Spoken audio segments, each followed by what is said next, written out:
Hello সবাইকে, good morning. আজকে আবারও একটি নতুন দিন শুরু করছি তোমাদেরকে সঙ্গে নিয়ে। আশা করছি তোমরা সকলে খুব ভালো আছো আর আমরাও বেশ ভালো আছি। আজকে বারটা হলো রবিবার আর এখন ঘড়িতে বাজছে ওই 7টা মতো। তো বাইরে তো ভালোই ঠান্ডা পড়েছে আর এদিকে আমার যেহেতু ঠান্ডা সর্দি লেগেছে, তো সকালবেলা উঠে দেখো একটা হুডি চাপিয়ে নিয়েছি।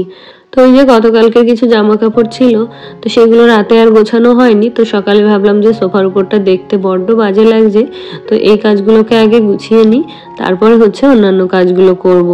আর আজকে যেহেতু ছুটির দিন, তো তানিয়া নর্মালি যে টাইমে আসে আজকে তার থেকে একটু লেটেই আসবে। তো এদিকে দেখো জামা কাপড়গুলো ভাঁজ করে জায়গা মতো রেখে দিলাম আর এখন হচ্ছে সোফাটাকে একটু গুছিয়ে নিচ্ছি। আর ওই যে সোফার কাভারটা কাঁচা হয়েছিল, তো সেটাকে আর পরানো হয়নি। ভাবছি কটা দিন এইভাবেই রাখবো, তারপরে হচ্ছে সোফার কাভারটা পরাবো। আর আমার মনে হয় সোফাটা এরকম খোলা থাকলে এটাকে বেশি ভালোভাবে পরিষ্কার করা যায়। তো আমার গত ভিডিওতে কমেন্ট করেছিল রিমা ঘোষ। তো রিমা লিখেছে, দিদি ভাই জানো আমার হাজবেন্ড একটা অনেক বড় টিভি নিয়েছে আর আমি রোজ তোমার ভিডিওটা টিভিতে দেখি, অনেক বড় দেখায়, এতদিন ফোনে দেখতাম ছোট ছোট লাগতো। তো প্রথমেই বলি কংগ্রাচুলেশনস। হ্যাঁ জানো তো, আমারও মাঝে মধ্যে যখন সময় পেলে টিভিতে আর কি আমার নিজের ভিডিওগুলো দেখি, তখনও টিভিতে দেখতেই যেন আমার বেশি ভালো লাগে, সবকিছু আরো স্পষ্টভাবে বোঝা যায়। আমার গত ভিডিওতে আরো কমেন্ট করেছিল রূপা ঘোষ। তো দিদিভাই লিখেছে, সংসারের কাজকর্ম সবকিছু মিলিয়ে খুব ভালো লাগলো ভিডিওটা। তো অনেক ধন্যবাদ দিদিভাই তোমাকে। আর কমেন্ট করেছিল বিউটিস মেকওভার লাইফস্টাইল থেকে। তো লিখেছে খুব ভালো লাগলো গো। তো অনেক ধন্যবাদ দিদিভাই তোমাকে। আরো কমেন্ট করেছিল সামিয়া আক্তার, লিখেছে খুব সুন্দর ভিডিওটা হয়েছে। তো অনেক ধন্যবাদ সামিয়া তোমাকে। তো তারপরে দেখো এদিকে ফ্রেশ হয়ে নিয়েছি আর রাতে জানো তো একটু বেনুনি করেছিলাম। আর বেনুনি করলে এই যে যাদের কার্লি হেয়ার তাদের খুব একটা অসুবিধা হয় না, কিন্তু যাদের স্ট্রেট হেয়ার তাদের চুলগুলো কিন্তু একেবারেই বেঁকে যায়। তো ওই যে চুলটা খোলা রাখলে রাতে যেন তো এদিক সেদিক দিয়ে টান পড়ে, তো সেই জন্য রাতের বেলা চেষ্টা করছি চুলটা একটু বেনি করেই রাখতে। তো তারপরে তানিয়া ওদিকে রান্না বান্না শুরু করে দিয়েছে আর ওদিকে তানিয়াকে বুঝিয়েও দিয়ে এসেছি যে আজকে কি দিয়ে কি রান্না বান্না হবে। তো আজকে খুব বেশি কিছু রান্না হবে না, তো সেই জন্য আমি আর রান্নাঘরে বেশিক্ষণ না থেকে এই যে ঠাকুর ঘরে চলে এলাম। আর কয়েকদিন ধরেই ছেলে বায়না করছিল যে বাইরের খাবার খাবে বা রেস্টুরেন্টে খেতে যাবে। তো গতকালকে শনিবার ছিল, হাজবেন্ডের ছেলে ছুটি ছিল, তো ওরা তো হচ্ছে বাড়িতে চিকেন আনা হয়েছিল, ওটা খেয়েছে। আর আজকে আমরা ভেবেছি রাতের বেলা একটু বাইরে থেকে খাবার আনিয়ে খাওয়া দাওয়া হবে। তো সেই জন্য তানিয়াকে বেশি কিছু করতে বারণ করলাম। তো বলেছি কি একটুখানি ডাল ভাত আর আলু সেদ্ধ করতে, আর হচ্ছে কালকে কিছুটা চিকেন রয়ে গেছে, তো ওটা দিয়েই আর কি দুপুরে আমাদের খাওয়া দাওয়া হয়ে যাবে, মানে দুপুর পর্যন্ত খাওয়া দাওয়া হয়ে যাবে। আর হচ্ছে আমি কিছু ডাল ভেজাবো, তো ডাল ভিজিয়ে ডালের মুসুর ডালের বড়া করে নেব। তো এই যে যা রান্না বান্না হবে আমাদের দুপুরবেলা পর্যন্ত হলে আর অসুবিধা হবে না, যেহেতু রাতের খাবারটা বাইরে থেকে আনা হবে।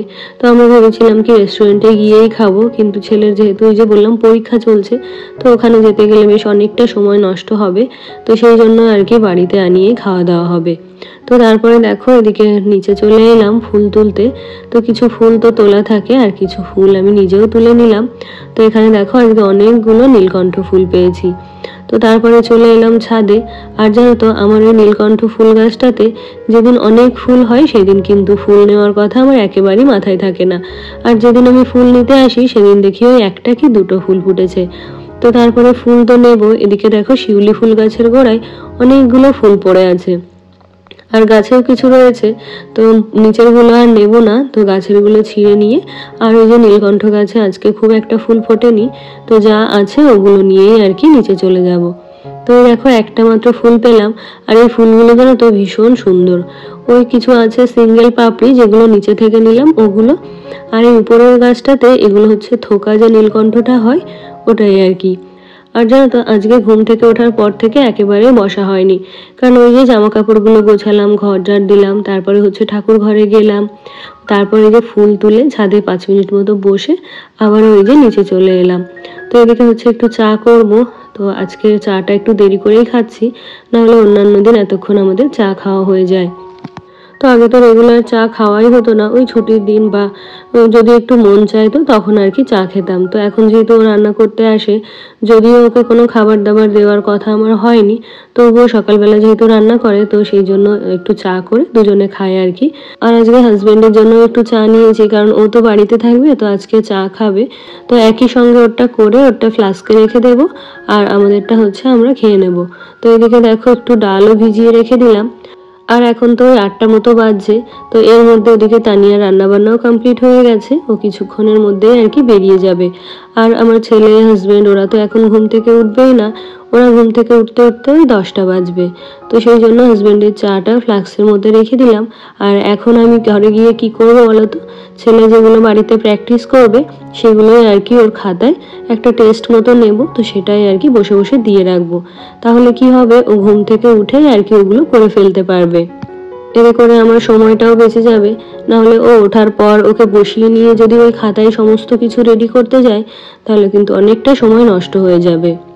তো তারপরে দেখো ছেলেকে সমস্ত কাজগুলো দিয়ে এসেছি, কিছুক্ষণ বইও পড়িয়েছিলাম। তো হাজবেন্ড ছেলে ওরা দুজনেই ঘুম থেকে উঠে গেছে। তো ছেলের পড়াশোনাটা এখন হাজবেন্ডই দেখছে। আর এদিকে আমি দেখো যেহেতু খাওয়া দাওয়া করতে হবে, এখন ওই 10:30 মতো বাজছে ঘড়িতে। তো এখন হচ্ছে ডালের বড়াটা করে নেব।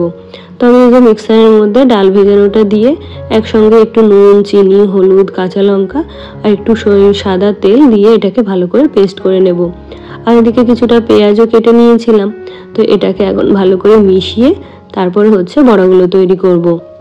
আর জানো তো হাজবেন্ডের পছন্দের খাবারের মধ্যে এই একটা, এই মসুর ডালের বড়া খেতে কিন্তু ও ভীষণ ভালোবাসে। তো বড়া তৈরি হলে আগে এক বাটি ও শুধুই খেয়ে নেয়, তারপরে হচ্ছে ডালের সঙ্গে খায়। তো অনেকদিন পর আর কি মসুর ডালের বড়া করছি। তো ওদিকে বড়াটা ভাজা হতে হতে ততক্ষণে হচ্ছে আলু সেদ্ধটা মেখে নিই। আর ছেলেকে ওই যে বললাম গতকালকের কিছুটা চিকেন রয়েছে, তো আমাদের সবারই আর কি ওই চিকেন দিয়ে বা আলু সেদ্ধ ডালের বড়া দিয়ে দুপুর পর্যন্ত খাওয়া দাওয়া খুব ভালোভাবে হয়ে যাবে। তো চলো এবারে তোমাদের কিছু কমেন্ট পড়ে ফেলি। তো আমার গত ভিডিওতে কমেন্ট করেছিল ওয়ার্ল্ড অফ ওহেদা থেকে।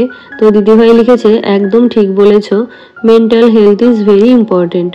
হ্যাঁ গো দিদিভাই, আমিও সেটাই মনে করি।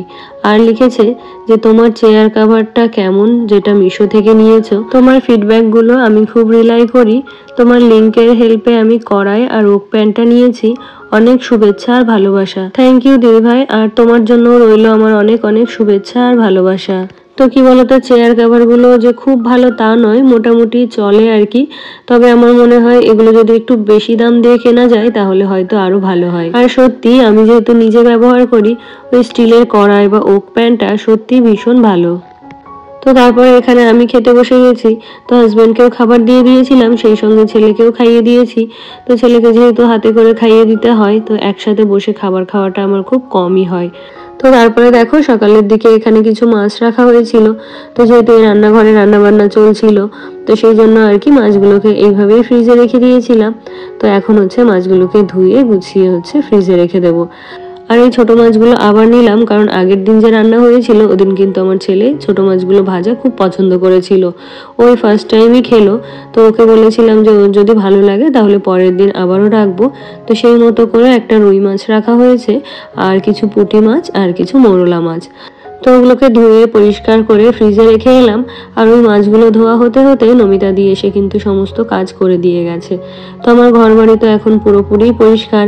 এদিকে রান্না কমপ্লিট, ঘর মোছা, বাসন ধোয়া সবই হয়ে গেছে। তো আমিও আজকে তাড়াতাড়ি স্নানটা সেরে নিলাম। আর এখন যেহেতু ওই যে বললাম ঠান্ডা সর্দি লেগেছে, তো সকাল সকাল স্নানটা সেরে যদি একটু রোদ্রে গিয়ে দাঁড়াতে পারি তাহলে চুলটাও তাড়াতাড়ি শুকিয়ে যায়, আর ঠান্ডাটাও অতটাও বসতে পারে না। আর কি জানো তো, এখন তো দিনের বেলাটা অনেকটা ছোট, সময়টাও কম পাওয়া যায়। তো সকালে যদি ওই শীতের জন্য অলসতা করে শুয়ে না থেকে ঝটপট করে উঠে পড়ে কাজগুলো গুছিয়ে নিই, তাহলে কিন্তু তাড়াতাড়ি স্নানটাও সেরে নেওয়া যায়, এদিকে নিজের জন্য কিন্তু অনেকটা সময় পাওয়া যায়।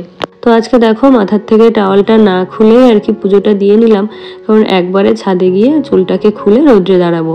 আর এদিকে দেখো আজকে হাজবেন্ড জামা কাপড়গুলো মেলে দিয়েছে। তো হাজবেন্ড কাজ করে না কিন্তু যে কাজটা করে একদম পারফেক্টলি করে। জামা কাপড়গুলো এত সুন্দর করে মেলেছে, আমি নিজেও হয়তো এত ভালোভাবে জামা কাপড় মেলতে পারতাম না। প্রত্যেকটা প্রপারলি মেলে প্রত্যেকটাতে ক্লিপ দিয়েছে।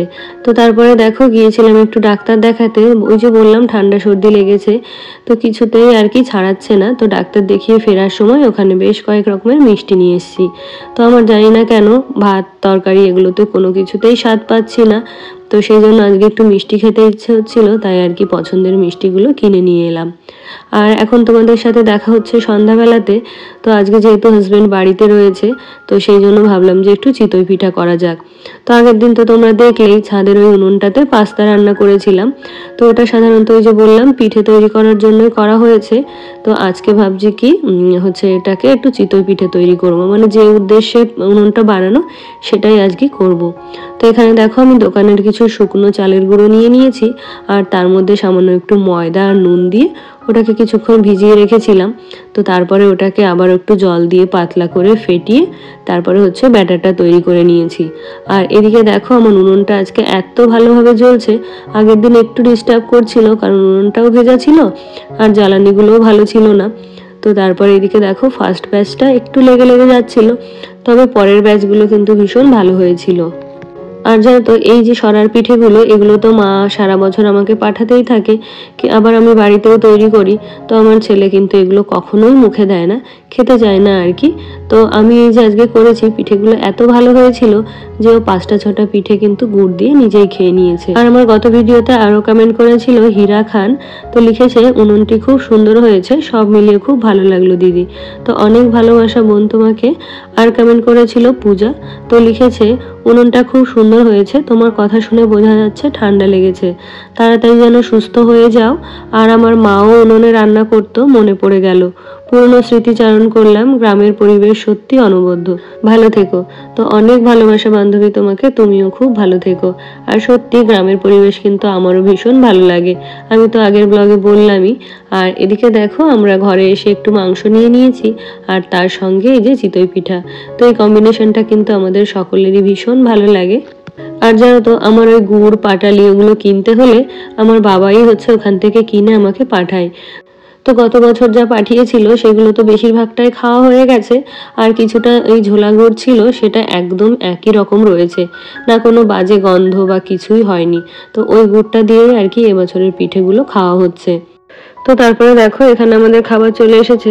তো আজকে অর্ডার করা হয়েছিল একটু মাটন বিরিয়ানি আর চিকেন চাপ। তো এই ছিল আমার সারাদিনের রুটিন।